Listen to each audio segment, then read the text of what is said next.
दोस्तों, क्या आपको पता है कि छत्रपति शिवाजी महाराज का गुप्तचर कौन था? कौन था वो व्यक्ति जिसने छत्रपति शिवाजी महाराज की हर समय पर मदद की थी? और क्यों इतिहास की किताबों में उसका नाम आज तक नहीं लिया जाता है? और उस गुप्तचर ने छत्रपति शिवाजी महाराज के सामने वो राज खोल दिए थे जो सिर्फ औरंगजेब को पता थे। आखिर वो गुप्तचर ये सारी जानकारियाँ कैसे हासिल करते थे और वो सारी जानकारियाँ छत्रपति शिवाजी महाराज के पास कैसे पहुंचाते थे? क्या वो गुप्तचर कभी पकड़ा नहीं गया, और पकड़ा गया तो उनके साथ क्या हुआ?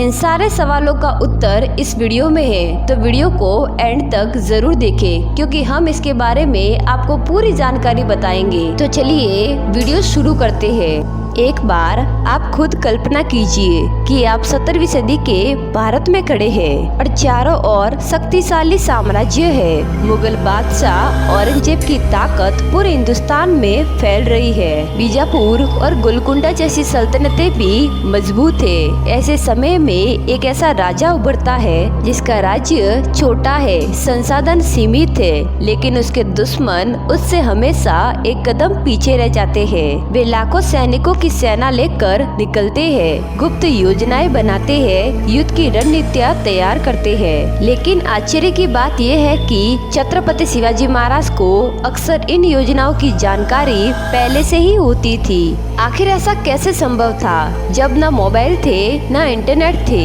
न वायरलेस संसाधन था, न ही कोई आधुनिक तकनीक? तब छत्रपति शिवाजी महाराज को अपने दुश्मनों की गतिविधियों की इतनी सटीक जानकारी कैसे मिल जाती थी? इसका उत्तर छुपा है उनके गुप्त हथियारों में, जिनके बारे में बहुत कम लोग जानते हैं। बल्कि सही समय पर सही जानकारी हासिल करके जीता जाता है। इसीलिए उन्होंने एक ऐसा नेटवर्क तैयार किया जिसमें किसान, व्यापारी, साधु, फकीर, घुड़सवार, नाविक और आम यात्री तक शामिल थे। ये सभी लोग आम इंसानों की तरह दिखाई देते थे, लेकिन उनका वास्तविक काम था जानकारी इकट्ठा करना। वे दुश्मनों की सेना की संख्या, उनके हथियारों की स्थिति और उनकी यात्रा के मार्ग, उनकी कमजोरियों और भविष्य की योजनाओं का पता लगाकर ये जानकारी गुप्त रूप से छत्रपति शिवाजी महाराज तक पहुंचाते थे। यही कारण था कि जब दुश्मन हमला करने की तैयारी कर रहा होता था, तब छत्रपति शिवाजी महाराज अपनी रणनीति तैयार कर चुके होते थे। इतिहास में ऐसी कई घटनाएं मिलती है जहां उनकी जीत के पीछे तलवार से ज्यादा उनके गुप्तचरों की भूमिकाएं दिखाई देती है। इस पूरे नेटवर्क का सबसे प्रसिद्ध नाम था बाहिरजी नायक। उन्हें मराठा साम्राज्य का सबसे महान गुप्तचर माना जाता था। कहा जाता है कि वे किसी भी इलाके में जाकर अपनी पहचान बदल सकते थे और महीनों तक बिना पकड़े दुश्मन के बीच रह सकते थे।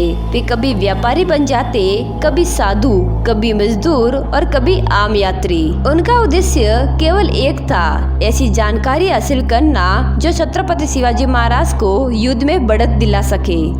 जब अफजल खान छत्रपति शिवाजी महाराज को समाप्त करने की योजना बना रहा था, तब उसकी गतिविधियों की जानकारी मराठा गुप्तचर तंत्र तक पहुंच रही थी। जब मुगल सेनाएं दक्कन में आगे बढ़ रही थी, तब उनकी हर चाल पर नजर रखी जा रही थी। यहाँ तक कि आगरा से छत्रपति शिवाजी महाराज के ऐतिहासिक पलायन में भी गुप्त सूचनाओं और स्थानीय संपर्कों की महत्वपूर्ण भूमिका मानी जाती है। इस नेटवर्क की सबसे बड़ी ताकत थी इसकी गोपनीयता। संदेशों को साधारण शब्दों में नहीं भेजा जाता था, बल्कि संकेतों, विश्वास पात्र दूतों और गुप्त तरीकों का उपयोग किया जाता था ताकि दुश्मन को भनक तक ना लगे। यही वजह थी कि छत्रपति शिवाजी महाराज बार बार अपने विरोधियों को चौंका देते थे।